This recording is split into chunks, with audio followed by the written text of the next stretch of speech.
Hi future kings and queens, welcome back to our easy web channel. நம்ம இன்றைக்கி என்ன பார்க்க போகிறோன்னா 12th இங்கிலீஷ் பேசிக்ஸாக பார்க்க போகிறோம். பேசிக் நான் சொல்ல வருது எத்தனை unit prose paragraph, poem paragraph, supplementary paragraph படிக்கணுன்ற பற்றியும், கிராமருக்கு இன்ட்ரோ டாபிக்ஸ் பற்றியும் ப்ளஸ் பேராகிராஃப் ப்ரெசன்டேஷன் பற்றியும் பார்க்க போகிறோம். Let's go to the video. Prose பொறுத்த வரைக்கும் 4 யூனிட் பேராகிராஃப் படிக்கணும். 4 யூனிட் பேராகிராஃப் படித்தா தான் உங்களுக்கு ஆப்ஷனலில் இது ரெண்டுத்தில் எதனா ஒன்று விட முடியும். 3 மார்க் பொறுத்த வரைக்கும் ப்ரோஸில் 5 யூனிட் படிக்கிறது ரொம்ப நல்லது. அப்போ தான் உங்களால் ஈஸியாக அட்டன் பண்ண முடியும். நீங்கள் கான்செப்ஷுவல் வைஸ் எல்லாமே அண்டர்ஸ்டாண்ட் பண்ணியிருந்தீங்கன்னா நீங்களாக ஓனாக எழுதுறதுக்கு டைப் பண்ணலாம். 3 மார்க்கு நல்ல மார்க்கும் வரும். போயம் பொறுத்த வரைக்கும் 6 யூனிட்டுமே படிக்கணும். நான் ஏன் 6 யூனிட்டும் படிக்கணும்னு சொல்ல வரேன்னா, அப்போ தான் உங்களால் இன்டீரியர், இஆர்சி, அப்ரிஷியேஷன் இதெல்லாம் கேட்டால் உங்களால் அட்டன் பண்ண முடியும். அப்ரிஷியேஷன் பொறுத்த வரைக்கும் புக் பேக் கேட்க மாட்டாங்க. புக் பேக் கேட்டால் கூட 1 தான் கேட்பாங்க, 1-2 தான் கேட்பாங்க. இஆர்சியும் அப்படி தான், 2 புக் பேக் கேட்பாங்க, 1 இன்டீரியர் கேட்பாங்க. ஒரு சில நேரத்தில் 2 இன்டீரியர் கேட்டுருவாங்க. 2 இன்டீரியர் கேட்கும் போது உங்களால் அட்டன் பண்ண முடியாது இல்லையா?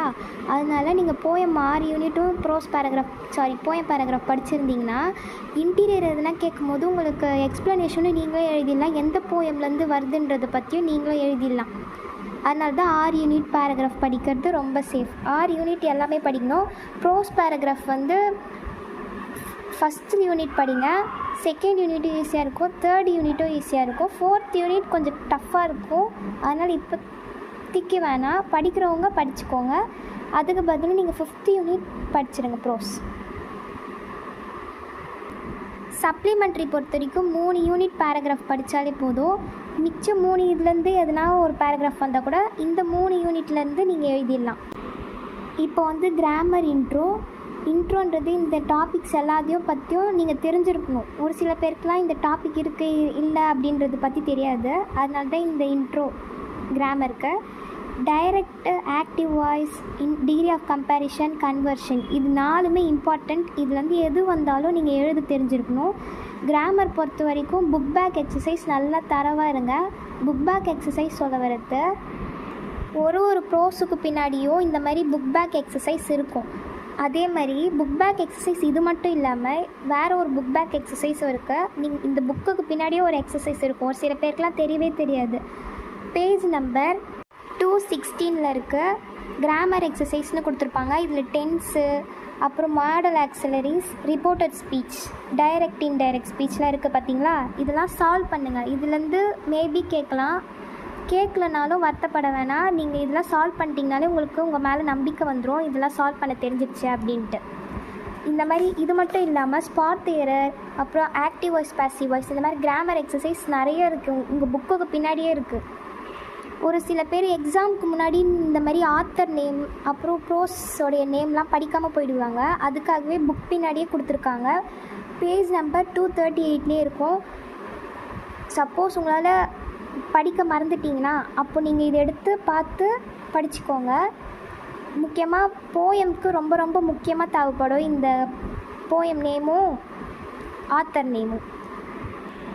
ஓகே, நம்ம இப்போ பேராகிராஃப் எப்படி ப்ரெசென்ட் பண்ணணும், எத்தனை பேஜ் எழுதணுன்றதை பற்றி பார்க்கலாம். பேராகிராஃப் இப்படி தான் ப்ரெசென்ட் பண்ணணும். டைட்டில்ன்ற இடத்துல ப்ரோஸு, போயம், சப்ளிமெண்ட்ரியோடைய அந்த நேம் எழுதணும். இப்போ த கேஸ்டில் எழுதணும். கேஸ்டிலோட ஆத்தர் யார்? எட்வின் முயல். அந்த மாதிரி எழுதணும் ப்ரோஸுக்கு, போயமுக்கு, சப்ளிமெண்ட்ரிக்கு. தீம்ன்றது இங்கே என்ன சொல்ல வரீங்களோ, இங்கே கண்டென்ட் நீங்கள் என்ன சொல்ல வரீங்களோ அது ஒரே லைனில் எழுதணும். கேரக்டர்ஸ் வித் த ரோல்ஸ்ன்னு சொல்லும் போது அவங்கவுங்க என்னென்ன ரோல் பண்ணியிருப்பாங்க அப்படின்றத நீங்கள் எழுதணும். இப்போ அக்ஷனவ் எடுத்துக்கிட்டிங்கன்னா அவர் நிஸ்னி ஃபேருக்கு போயிருப்பார். அப்போ நிஸ்னி ஃபேர் அப்படின்னு எழுதணும். சினாப்சிஸ் ரொம்ப ரொம்ப முக்கியம். இது போட்டு எழுதினா தான் ப்ரெசன்டேஷனுக்கும் நல்லாயிருக்கும், மார்க்குக்கு கொஞ்சம் இன்க்ரீஸ் ஆகும். இங்கிலீஷ் பொறுத்த வரைக்கும் ப்ரெசன்டேஷன் தான் ரொம்ப இம்பார்ட்டண்ட். இன்ட்ரடக்ஷன், கன்க்ளூஷன் கொடுக்கணும் என்றைக்கு எழுதினாலும். சினாப்சிஸ் எழுதும்போது மாரல் ரொம்ப முக்கியம், மாரல் எழுதுங்க. சப்ளிமெண்ட்ரியில் கேரக்டர்ஸ் வித் ரோல் ரொம்ப ரொம்ப இம்பார்ட்டண்ட். பேராகிராஃபில் அது மட்டும் எழுதுனா முக்கியம் இல்லை, டயக்ராம் கொஞ்சம் வரைய ட்ரை பண்ணுங்கள். டயக்ராம் வரைகிறதும் ஆப்ஷன் தான். பட் வரைஞ்சால் கொஞ்சம் இம்ப்ரெஸ் ஆவாங்க உங்கள் பேப்பர் பார்த்து. இங்கே பாருங்கள் இவ்வளோ எழுதியிருக்காங்களா, ஆனால் நடுவில் ஒரு பிக்சர் கொடுத்துருக்காங்க கொஞ்சம் புரியறதுக்காகவும். நீங்களும் அதே மாதிரி தான் ஒரு பேராகிராஃபில் உங்களுக்கு என்ன ஒரு இம்பார்ட்டண்ட்டாக வேர்டு வருதோ அந்த வேர்டை வச்சு ஒரு டயக்ராம் உருவாக்குங்க. இங்கே வந்து ஷைனிங் ஷூஸ் வந்து இம்பார்ட்டண்ட்டாக இருந்திருக்கு, அதனால தான் அவங்க அந்த பிக்சர் கொடுத்துருக்காங்க. இப்போ வந்து ஹாக்குடு நியூஸ் பேப்பர், அவங்க நியூஸ் பேப்பரில் செல் பண்ணாங்க இல்லையா, அப்போ எப்படி டயக்ராம் வரையணும்னா ஹாக்குடு நியூஸ் பேப்பர்ன்ற போது இந்த மாதிரி நியூஸ் பேப்பர் வரைஞ்சிக்கோங்க. அப்புறம் செல்லிங் ஃப்ரூட்ஸ் வரும்போது ஒரு கூடையை வரைஞ்சி அதில் ஃப்ரூட்ஸ் இருக்கிற மாதிரி வரைங்க. இந்த மாதிரி உங்களுக்கே ஐடியா வரும் நீங்கள் இப்படிலாம் வரையணுன்றது.